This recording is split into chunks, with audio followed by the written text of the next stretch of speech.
World is beautiful and so is physics. To see beautiful world, we need light. क्या सब लोग इस बात से सहमत है ना? हाँ, बिल्कुल। मेरे को हर खूबसूरत चीज देखने के लिए क्या चाहिए? रोशनी चाहिए, लाइट चाहिए, है ना? तो जितना खूबसूरत अपना दुनिया है उतना ही खूबसूरत फिजिक्स भी है। फिजिक्स की भी एक अलग दुनिया है और ये बहुत ही खूबसूरत है उनके लिए जो देखते हैं इसको। और उस खूबसूरत चीज में से आज हम एक और खूबसूरत चीज पढ़ने जा रहे हैं जिसका नाम है लाइट, है ना? सबके मन में जब भी जब से भी सबने होश संभाला होगा तो लाइट को लेके सबके मन में बहुत सारे सवाल ऐसे उठते होंगे। कुछ डाउट आपका अभी तक क्लियर हो गया होगा, कुछ डाउट आपका क्लियर नहीं हुआ होगा। तो मैं कोशिश करता हूँ कि थोड़ा सा आपके मन में और एक्साइटमेंट पैदा करूँ फिजिक्स को लेके और लाइट को लेके। ठीक है ना? चलिए, लाइट है क्या? सबसे पहला सवाल उठता है कि सर लाइट क्या होता है? What is light? ये तो बात सबको पता है कि लाइट क्यों वाई लाइट इज नेसेसरी, सबको पता है। अब लाइट होता क्या है? तो सबने ऐसा सुना होगा कि light is an electromagnetic wave. Light is an electromagnetic wave, सबने ये सुना होगा। हाँ सर, ये तो हमने सुना था। इलेक्ट्रोमैग्नेटिक वेव क्या होता है? लाइट ऐसा कुछ। वेव क्या होता है ये सबको पता होगा कि वेव इज अ डिस्टरबेंस, है ना? बिल्कुल। अब लाइट होता है इलेक्ट्रोमैग्नेटिक वेव। मैं आपसे अगर बोलूं कि ये जो इलेक्ट्रोमैग्नेटिक वेव है ना, ये बहुत तरीके का होता है। क्या होता है? ये बहुत सारे तरीके का होता है। Even x-ray, x-ray is an electromagnetic wave. Radio wave सबने सुना होगा, माइक्रोवेव सबने सुना है, अल्ट्रा वायलेट रे सबसे सुना है। They all are electromagnetic wave. लेकिन ये हमको दिखते नहीं है। हमको जो दिखते हैं ना, हम उनको लाइट बुलाते हैं, है ना? हम उनको लाइट बुलाते हैं। और जब भी हम लोग लाइट का बात करते हैं मतलब कि हम लोग उस इलेक्ट्रोमैग्नेटिक वेव का बात कर रहे हैं जिसको हम लोग देख सकते हैं। और वो उनको हम लोग बोलते हैं विजिबल रीजन। इलेक्ट्रोमैग्नेटिक स्पेक्ट्रम का, इलेक्ट्रोमैग्नेटिक वेव का एक ऐसा रीजन, उसका बहुत ही वास्ट होता है। वो जो स्पेक्ट्रम जो होता है वो बहुत ही वास्ट होता है। उसमें से जो हमको दिखता है ना, वो कुछ पार्ट का ही हमको सिर्फ इलेक्ट्रोमैग्नेटिक स्पेक्ट्रम दिखता है। और उसको हम लोग बोलते हैं विजिबल लाइट, या उसको हम लोग बोलते हैं लाइट। ठीक है? आगे आपको सिलेबस में कुछ बातें पढ़नी है अबाउट इलेक्ट्रोमैग्नेटिक स्पेक्ट्रम, जो कि हम लोग आगे पढ़ेंगे। ठीक है ना? अब जो आपका क्लास 10 का जो सिलेबस है उसमें आपको मेनली पढ़ना है रिफ्रैक्शन ऑफ लाइट। ये भी एक बहुत ही खूबसूरत घटना होता है, एक बहुत ही खूबसूरत फेनोमेनन होता है। क्लास 9 में आपने सीखा होगा रिफ्लेक्शन ऑफ लाइट, यहाँ आपको पढ़ना है रिफ्रैक्शन ऑफ लाइट। तो ये लेक्चर शुरू करने से पहले देखिए, थ्योरी मैं आपको अच्छे से समझा भी दूंगा, आपको क्वेश्चन भी सॉल्व करा दूंगा, लेकिन आपके मन में थोड़ा सा एक्साइटमेंट होना चाहिए पैदा कि आखिर हम क्यों ये चैप्टर पढ़ेंगे, इसमें क्या ऐसा खास बात है जो हमको पढ़ने के लिए एक्साइट करेगा। तो उसके लिए मैंने देखिए यहाँ पे कुछ ऐसा फिनोमिनन लिए हैं जो कि होते हैं due to refraction of light. और मैं कोशिश करूंगा कि जैसे जैसे ये टॉपिक्स आएंगे मैं वो समझाने की कोशिश आपको करूंगा। फिलहाल आप जान लो कि ये जो फिनोमिनन हमने यहाँ पे शो किए हैं सब होते हैं due to refraction of light. Refraction क्या होता है वो भी मैं आपको बताऊंगा, पहले आप ये समझ लीजिए। देखिए जो मैंने सबसे पहले जो पिक्चर लिया है, ये सबने ऐसा फील किया होगा। और आपने अगर फील नहीं किया है तो आप जाओ और अभी के अभी अपने घर में ये एक्सपेरिमेंट करो। आप एक बीकर लेना, आप एक कंटेनर लेना, उस कंटेनर में आप फिल करना वाटर, और उस कंटेनर में आप एक क्वाइन या फिर कुछ भी ऐसा पत्थर कुछ भी आप उसमें ड्रॉप कर दो। और आप ऊपर से उस क्वाइन को देखो, आपको ऐसा फील होता है कि वो क्वाइन थोड़ा सा उठा हुआ है। वो जहां एक्चुअल में होता है वहां हमको दिखता नहीं है, वो थोड़ा सा उससे उठा हुआ दिखता है। And this is due to refraction of light. ये कैसे होता है मैं आपको आगे समझाऊंगा, लेकिन ये होता है due to reflection of light. वही देखो मैंने यहाँ पे शो किया है, ये आपका कोई ब्रिक है, ये ईंटा है। तो ये एक्चुअल में ब्रिक यहाँ पे है, लेकिन जब आप यहाँ से देखोगे तो आपको यहाँ पे दिखता है वो, तो यहाँ से कुछ उठा हुआ दिखता है। ये होता है due to refraction of light. सबने सुना होगा मिराज, क्या आपने नाम सुना है ना? फॉर्मेशन ऑफ मिराज, कि आपको ऐसा लगता है कि यहाँ पे वाटर है, यहाँ पे पानी है। ये आपको मेनली समर डेज में देखने को मिलता है। और आप अगर रेगिस्तान में हो तो वहां पे आपको और भी अच्छे से दिखता है। देखो वही आपने मैंने जो सेकंड पिक्चर लिया है वहां पे आपका है फॉर्मेशन ऑफ मिराज। ये जो ऊंट चल रहे हैं ना उनको देखो तो क्या होगा कि यहाँ पे आपको सबका ऊंट का इमेज दिख रहा है, आपको यहाँ पे लगता है कि यहाँ पे जैसे वाटर है, लेकिन एक्चुअल में ये वाटर होता नहीं है, बस आपको फील होता है। और ये भी होता है due to refraction of light, जिसको आप मिराज बोलते हो, छलावा। ये एक धोखा है भाई, ये है नहीं, बस आपको ऐसा लगता है। तो वहां पानी है नहीं, बस आपको पानी दिखता है, ऐसा आपको लगता है कि पानी है वहां पे। और ये भी होता है due to refraction of light. Third one, आप कोई एक ग्लास ले लो, और ग्लास लेना मतलब कि कांच का ग्लास लेना, ग्लास कांच शीशा का बना हुआ, और उसमें आप एक पेंसिल रख दो और आप पेंसिल को बाहर से देखो। पेंसिल का जितना पार्ट ना पानी के अंदर आता है ना, वो आपको थोड़ा सा बेंड दिखाई देता है, वो आपको दिखाई देता है बेंड। वो भी होता है due to refraction of light. ये भी हमको आगे स्टडी करना है। And fourth and the most beautiful thing is rainbow. Formation of rainbow is also due to the refraction of light. सबने देखा है ना ब्यूटीफुल रेनबो, हाँ वो भी होता है due to refraction of light. Also twinkling of star, जो आपको होता है तारा, जो तारे आपको टिमटिमाते हुए दिखते हैं, वो भी होता है due to refraction of light. और भी बहुत सारे फिनोमिनन हैं जो कि होता है due to refraction of light. हम लोग जो चश्मा पहनते हैं वहां भी आपका क्या होता है, वहां भी आपका रिफ्रैक्शन ऑफ लाइट ही होता है। ठीक है ना। तो ये आपको, बस मैंने ये कोशिश किया कि आपको थोड़ा सा एक्साइटमेंट हो इस चैप्टर को स्टडी करने के लिए। अब चलिए जो आप अपना मेन सिलेबस में हम लोग उस पर आते हैं। कुछ बच्चे ये सोच रहे हो कि सर आप फालतू का बात क्यों कर रहे हो, आप सीधे सिलेबस पे आ जाओ। ठीक है, मैं वो भी आपको सिलेबस भी अच्छे से समझा दूंगा, लेकिन बस ये होता है कि आप फिजिक्स को फील करो, फिर उसके बाद आपको और मन में ऐसा उत्सुकता होता है फिजिक्स पढ़ने के लिए। ठीक है ना। चलिए अब हम लोग आते हैं सिलेबस वाले बात पे, मैं टाइम वेस्ट नहीं करूंगा। चलिए तो टॉपिक मैंने यहाँ पे लगा दिया है, रिफ्रैक्शन ऑफ लाइट।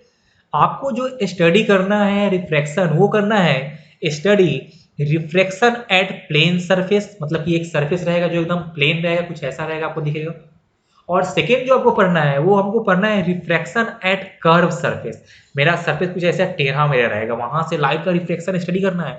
और आपको मेनली जो कर्व सरफेस स्टडी करना है वो आपको पढ़ना है स्फेरिकल सरफेस। कैसा पढ़ना है, स्फेरिकल सरफेस। इस चैप्टर में हम लोग दोनों ही काफी अच्छे से स्टडी करेंगे। और जो पार्ट 1 में हम लोग करेंगे स्टडी, वो आपका होगा रिफ्रैक्शन एट प्लेन सरफेस। ठीक है। अब चलिए हम लोग ये सवाल उठाते हैं कि रिफ्रैक्शन होता क्या है। उसके लिए मैंने यहाँ पे लिखा है definition. When light travels from one transparent medium to another, it deviates और bend from its original path, and this deviation और bending of light is called refraction of light. मेरा कहने का मतलब क्या हुआ कि जब भी लाइट किसी एक ट्रांसपेरेंट मीडियम से दूसरे ट्रांसपेरेंट मीडियम में ट्रेवल करता है, तो वो अपने ओरिजिनल पाथ से डेविएट कर जाता है, उससे बेंड कर जाता है, और इस घटना को हम लोग बोलते हैं रिफ्रैक्शन ऑफ लाइट। अच्छा, यहाँ पे मैं स्टार मार्क देके आपको एक बात बोलना चाहता हूँ कि एक कंडीशन ऐसा भी होता है ना कि जहां पे लाइट आपका किसी एक मीडियम से दूसरे मीडियम में ट्रेवल करता है फिर भी वो बेंड नहीं करता है, तो वो होता है एक स्पेशल केस, वो मैं आपको आगे बताऊंगा। फिलहाल आप ये ध्यान रखना कि अगर लाइट मेरा एक मीडियम से दूसरे में जाएगा तो वो बेंड करता है, और उसको हम लोग बोलते हैं रिफ्रैक्शन ऑफ लाइट। अब नेक्स्ट आपका है कॉज ऑफ रिफ्रैक्शन। ये होता है due to change in speed of light.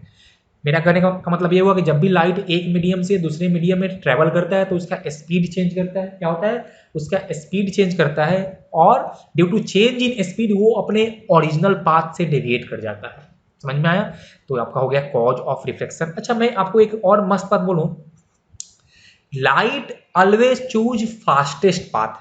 Light always choose fastest path, it does not choose shortest path. ये बात आप लोग ध्यान रखना कि लाइट हमेशा सबसे फास्ट वाला रूट करता है चूज, हमेशा छोटा वाला पाथ, क्योंकि हो सकता है कि छोटे वाले पाथ से जाने में उसको ज्यादा समय लग जाए, तो फिर वो उस पाथ से नहीं जाएगा। समझ में आया। तो light always choose fastest path. ये आप लोग बात ऐसे आपके बुक में कहीं दिया नहीं, लेकिन बस आप ये ध्यान रखना, ये बात इंपॉर्टेंट है, जान लो नॉलेज के लिए। चलिए, अब जब भी आपको लाइट के बारे में स्टडी करना होता है ना, तो कुछ बेसिक बातें होती हैं जो आपको जानना जरूरी है। और उसमें सबसे पहला बेसिक बात है एंगल ऑफ इंसिडेंस और देखो मैंने यहाँ पे लिखा है एंगल ऑफ रिफ्रैक्शन, इसका आइडिया आपको क्लास 9 के सिलेबस से होगा, ठीक है ना। और ये एंगल ऑफ इंसिडेंस और एंगल ऑफ रिफ्लेक्शन हमेशा कहां से होता है, always measures from the normal, always measures from the normal. Normal क्या होता है कि जिस पॉइंट पे लाइट इंसिडेंट किया है उस पॉइंट पे वो जो मेरा सरफेस है, जिस सरफेस पे लाइट इंसिडेंट किया उसके नॉर्मली हम एक लाइन ड्रॉ करते हैं, उसको हम लोग बोलते हैं नॉर्मल। चलिए मैं इसको समझाता हूं आपको और अच्छे से। चलिए यहां मैंने ये सरफेस लिया है A B, A B is a boundary, या आप इसको सरफेस या इसको आप बाउंड्री भी बोल सकते हो। ये दो मीडियम को सेपरेट करता है, ये मीडियम 1 हुआ और ये मीडियम 2 है। जब भी मैं मीडियम का बात करूंगा मतलब मैं बात कर रहा हूँ ट्रांसपेरेंट मीडियम का, ठीक है। और मान लीजिए ये जो आपका पॉइंट वो है पॉइंट ऑफ इंसिडेंस, इस पॉइंट पे आपका लाइट इंसिडेंट किया है, तो मैंने इस पॉइंट पे एक नॉर्मल ड्रॉ कर दिया। क्या होता है नॉर्मल, इस पॉइंट से आपको एक परपेंडिकुलर लाइन ड्रॉ कर देना है, मैंने इसको एन डैश बोल दिया, ये आपका है नॉर्मल, ये आपका है नॉर्मल। और मान लीजिए कि इस पॉइंट पे लाइट इंसिडेंट किया है कुछ ऐसे, लाइट किया, सॉरी मैं इसको थोड़ा सा और अच्छे से करता हूं। देखिए ये रहा लाइट यहां पे आया, पक्का ना। अब चलिए ध्यान से देखिए, ये है मेरा इंसिडेंट रे, मतलब ये मेरा सरफेस ए बी पे आ रहा है, तो हमने शो किया है एरो ऐसे, और इसको हमने नाम दिया है ए और इसको हमने नाम दिया ओ। देखिए इस लाइट वाले चैप्टर में आपको ये जो डायग्राम बहुत ही इंपॉर्टेंट होता है और आपको एरो शो करना होगा। तो यहाँ पे लाइट का था, ये लाइट का इंसिडेंट, तो मैंने उसका एरो शो किया है टुवर्ड्स ओ। अब ध्यान से देखिए, हमको स्टडी करना है रिफ्रैक्शन, मतलब कि लाइट मेरा एक मीडियम से दूसरे मीडियम में वापस जाएगा, ठीक है, वो हम लोग आगे ड्रॉ कर लेंगे। अब हमको फाइंड करना है एंगल ऑफ इंसिडेंस। तो हमने क्या बोला कि एंगल ऑफ इंसिडेंस क्या होता है कि ये जो मेरा इंसिडेंट रे नॉर्मल से जो बनाया गया एंगल, हमेशा हम लेते हैं एंगल फ्रॉम नॉर्मल, हमेशा कहां से लेते हैं एंगल फ्रॉम नॉर्मल। तो यहाँ पे आई हो गया आपका एंगल ऑफ इंसिडेंस, आप इसको चाहो तो angle O N A O N भी लिख सकते हो, तो angle A O N is nothing but angle of incidence, तो उसको मैंने लिख दिया आई से। अब ध्यान से देखिए, लाइट अगर किसी एक मीडियम से दूसरे मीडियम में जाता है तो उसको हम लोग बोलते हैं रिफ्रैक्शन ऑफ लाइट, मतलब पक्का लाइट ये मीडियम 1 से मीडियम 2 में आया होगा, ठीक है ना। अब कहीं भी अगर रिफ्रैक्शन हो रहा है तो वहां पे रिफ्लेक्शन भी होता है। क्या होता है, वहां पे रिफ्लेक्शन भी होता है। और अगर आपका ये मीडियम ट्रांसपेरेंट है ना, मतलब कि वहां पे रिफ्लेक्शन काफी कम होता है। यहाँ पे क्या होगा, यहाँ पे रिफ्लेक्शन काफी कम होता है। मैक्सिमम लाइट आपका दूसरे मीडियम में चला आता है, मतलब कि मैक्सिमम लाइट आपका हो जाता है रिफ्रैक्ट, लेकिन वहां पे कुछ ना कुछ रिफ्लेक्शन भी होता है। तो ये आपका हो गया रिफ्लेक्टेड रे। ये क्या होगा बोलो, ये आपका हो गया रिफ्लेक्टेड रे, ये आपका है इंसिडेंट रे, ठीक है ना। और ये जो रिफ्लेक्टेड रे नॉर्मल से जो एंगल बनाता है उसको हम लोग बोलते हैं एंगल ऑफ रिफ्लेक्शन। मैंने उसको शो किया है R1 से, उसको मैंने शो किया है R1 से, R1 is the angle of reflection. और ये जो देखिए ये आपका हो गया रिफ्रैक्टेड रे, ये क्या हुआ, ये आपका हो गया रिफ्रैक्टेड रे, ठीक है ना, क्योंकि ये दूसरे मीडियम में आ गया है। अब ये जो रिफ्रैक्टेड रे नॉर्मल से जो एंगल बनाता है उसको हम लोग बोलते हैं रिफ्रैक्शन, एंगल ऑफ रिफ्रैक्शन, इसको हम लोग बोलते हैं एंगल ऑफ रिफ्रैक्शन। और वो क्या है, देखिए वो आपका है आपका आर, या आप इसको देखो तो आप इसको चाहो तो इसको लिख दो बी, तो angle B O N dash is angle of refraction. और यहां पे हमने शो किया है एरो अवे फ्रॉम ओ, क्योंकि वो ओ से दूर जा रहा है, ठीक है। अब देखिए यहाँ पे आई हुआ आपका एंगल ऑफ इंसिडेंस और ये आर हुआ आपका एंगल ऑफ रिफ्रैक्शन। हम लोग इस चैप्टर में इस R1 का एंगल ऑफ रिफ्लेक्शन का कोई भी बात नहीं करेंगे, क्योंकि हमको स्टडी करना है मेनली रिफ्रैक्शन, लेकिन होता रिफ्लेक्शन भी है, ये आप लोग बात अपने माथे में बैठा लो, अच्छी बात है सर। अब देखिए मैंने यहाँ पे शो किया है कि जब ये लाइट इस मीडियम 1 से मीडियम 2 में गया है तो ये अपने ओरिजिनल पाथ से डेविएट किया है। इसका पहले वाला पाथ कुछ ऐसा था, देखिए मैंने इसको डॉट शो किया है, ये इसका पहले वाला पाथ था, तो ये अपने पाथ से डेविएट कर गया, ठीक है ना। तो मैंने बस अभी आपको ये समझाया कि कैसे हम लोग फाइंड करते हैं एंगल ऑफ इंसिडेंस और कैसे हम लोग फाइंड करते हैं एंगल ऑफ रिफ्रैक्शन। चलिए इस पे हम लोग कुछ और भी चर्चा करते हैं। देखो मैंने यहाँ पे 2 लिया है एग्जाम्पल, आपको ये देख के बताना है कि यहाँ पे एंगल ऑफ इंसिडेंस कितना है। मैं अभी आपसे सिर्फ पूछ रहा हूँ एंगल ऑफ इंसिडेंस, तो बोलो इस केस 1 में क्या होगा, what is angle of incidence, क्या यहाँ पे angle of incidence is equal to 60 degree है, बोलो सब लोग। नहीं सर, यहाँ पे एंगल ऑफ इंसिडेंस 60 डिग्री नहीं है, हमने क्या बोला कि एंगल ऑफ इंसिडेंस हमेशा हम लोग लेते हैं कहां से, फ्रॉम फ्रॉम नॉर्मल ना, तो मतलब कि ये मेरा हो जाएगा एंगल ऑफ इंसिडेंस। अब ध्यान से देखो, तो ये यहाँ पे क्या है, यहाँ पे है आई प्लस 60 डिग्री इज 90 डिग्री, मतलब कि यहाँ पे आई कितना हो जाएगा, आई इज 30 डिग्री। तो यहाँ पे एंगल ऑफ इंसिडेंस कितना है, वो आपका 30 डिग्री ही है। चलिए सेकेंड केस में फाइंड करो एंगल ऑफ इंसिडेंस। तो देखो, तो ये मेरा पॉइंट ओ था, पॉइंट ऑफ इंसिडेंस, और एन डैश था नॉर्मल, और यहाँ पे लाइट क्या हुआ, यहाँ पे लाइट नॉर्मली इंसिडेंट किया है। कैसा किया है, लाइट मेरा नॉर्मली इंसिडेंट किया है, मतलब कि मेरा लाइट नॉर्मल लाइन पे ही इंसिडेंस किया है। तो यहाँ पे हो जाएगा angle of incidence is 0 degree. इस बात को आप लोग याद रखना कि अगर किसी सरफेस पे लाइट नॉर्मली इंसिडेंट किया है तो वहां पे एंगल ऑफ इंसिडेंस होता है 0 डिग्री। जल्दी से आप लोग इसको कॉपी करो, फिर मैं आगे और बढ़ता हूं। चलिए, तो हमने अभी क्या सीखा कि क्या होता है डेफिनेशन ऑफ रिफ्लेक्शन, कि लाइट जब एक मीडियम से दूसरे में जाता है तो वो अपने ओरिजिनल पाथ से डेविएट करता है। समझ में आया ना। अब देखिए, अगर मैं आपसे बोलूं कि अगर लाइट रे अपने ओरिजिनल पाथ से डेविएट कर रहा है, जैसे मान लीजिए कि ये था मेरा लाइट, ये है अपना इंसिडेंट रे, ठीक है ना, मीडियम 1 से मीडियम 2 में गया है, और ये जो हमने डॉट से शो किया है वो उसका है डायरेक्शन ऑफ ओरिजिनल रे या इंसिडेंट रे। ठीक है, मैंने दो केस लिया है, जैसे मान लीजिए कि हमने यहाँ पे एक और केस ले लिया, ये लाइट रे मेरा इंसिडेंट किया, तो ये आपका हो जाएगा एंगल ऑफ इंसिडेंस, इसमें कोई डाउट नहीं है। और फिर से मैंने डॉट से आपको शो किया है डायरेक्शन ऑफ इंसिडेंट रे। अब सवाल ये उठता है कि सर जब लाइट रे किसी एक मीडियम से दूसरे मीडियम में जाएगा तो वो अपने ओरिजिनल पाथ से डेविएट तो कर रहा है, लेकिन किस तरफ डेविएट करेगा, तो आंसर होता है आइदर टुवर्ड्स द नॉर्मल या फिर away from normal, either either towards the normal और अवे फ्रॉम द नॉर्मल। इसका मतलब क्या हुआ कि या तो लाइट बेंड करेगा इस तरफ, तो देखिए क्या हुआ कि इस केस में लाइट किया है बेंड टुवर्ड्स द नॉर्मल, मैंने आर से शो किया है एंगल ऑफ रिफ्लेक्शन को, और जो मैंने सेकेंड केस लिया है वहां पे मेरा लाइट रे बेंड किया है अवे फ्रॉम द नॉर्मल, और यहां भी मैंने एंगल ऑफ रिफ्लेक्शन को आर से ही शो किया है। क्या सबको मेरी बात समझ में आई ना। तो लाइट अपने ओरिजिनल पाथ से डेविएट हुआ है तो वो या तो बेंड किया है टुवर्ड्स द नॉर्मल या तो बेंड किया है अवे फ्रॉम द नॉर्मल। पक्की बात है ना।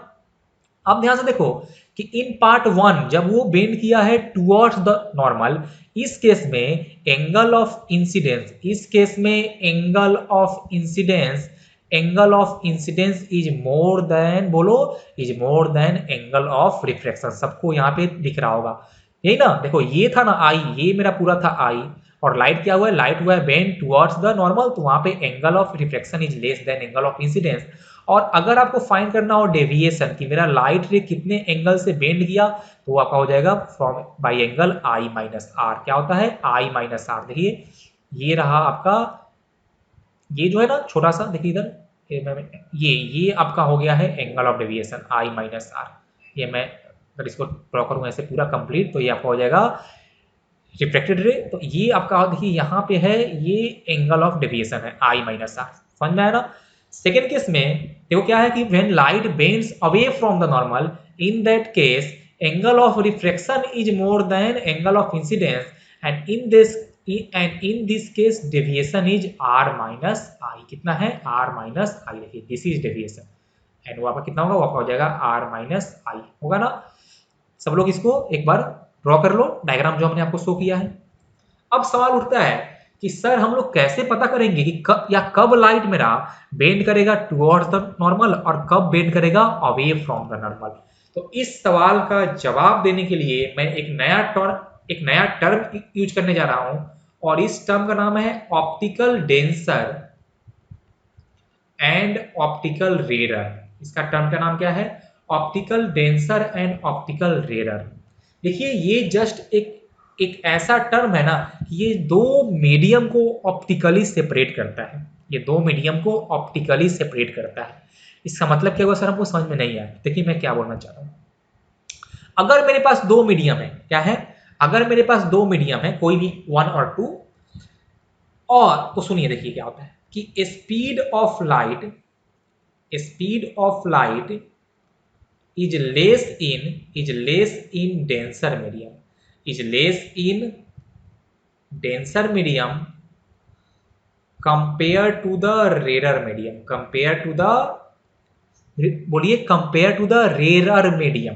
हमने अभी जस्ट क्या सीखा है कि cause of reflection is due to change in speed of light, मतलब कि जब लाइट एक मीडियम से दूसरे में जाता है तो पक्का उसका स्पीड चेंज होता होगा, पक्का उसका स्पीड चेंज होता होगा। अब स्पीड चेंज करने का मतलब क्या हुआ कि उसका स्पीड इंक्रीज भी कर सकता है, उसका स्पीड डिक्रीज भी कर सकता है। तो वो हम लोग कैसे चेक करेंगे कि मेरा कौन सा मीडियम ऑप्टिकली डेंसर है और कौन सा मीडियम ऑप्टिकली रेयर है, कि ऑप्टिकली रेयर, ठीक है ना। अब देखिए ये जो ऑप्टिकली डेंसर और ऑप्टिकली रेयर मीडियम है, ये जस्ट एक कंपैरिजन है दो मीडियम का। ये करता है डिपेंड कि आप किस दो मीडियम को कंपेयर कर रहे हो। इसका मतलब ये हुआ जैसे कि इन सिंपल लॉजिक मैं आपसे बोलूं कि मैं आपसे अमीर हूं, मैं आपसे अमीर हूं, ठीक है ना। तो अगर मैं आपसे अमीर हूं तो मैं हूं डेंसर कंपेयर टू यू और आप हो रेरर। लेकिन अगर मैं खुद को और अंबानी को कंपेयर करूं तो अंबानी मेरे से अमीर है तो वो हो गया डेंसर और मैं हो गया हूं रेरर। मतलब कि मैं आपके लिए था डेंसर, मैं अंबानी के लिए हो गया हूं रेरर, ठीक है ना। तो कौन सा मीडियम डेंसर है और कौन सा मीडियम है रेरर, ये करता है डिपेंड कि आप किसको दो को कंपेयर करते हो। ये चीज ये टर्म जो है ऑप्टिकली डेंसर और ऑप्टिकली रेरर, ये किसी के लिए यूनिवर्सल नहीं होता है, बस उसका किसको कंपेयर कर रहे हो आप उस पर डिपेंड करता है। फॉर एग्जाम्पल मैं अगर बात करूं हवा और पानी का, तो अगर हवा और पानी को कंपेयर करूं तो पानी इज ऑप्टिकली डेंसर, हवा इज ऑप्टिकली रेरर। लेकिन मैं अगर पानी और कांच को ग्लास को करूं कंपेयर तो पानी इज ऑप्टिकली रेरर एंड कांच इज या ग्लास इज ऑप्टिकली डेंसर। समझ में आ रहा? तो ये जस्ट एक कंपेरिजन वाला थिंग है। अब सवाल उठता है, अच्छी बात है सर, तो स्पीड ऑफ लाइट क्या होता है, डेंसर में कम होता है और ज्यादा होता है इन रेरर।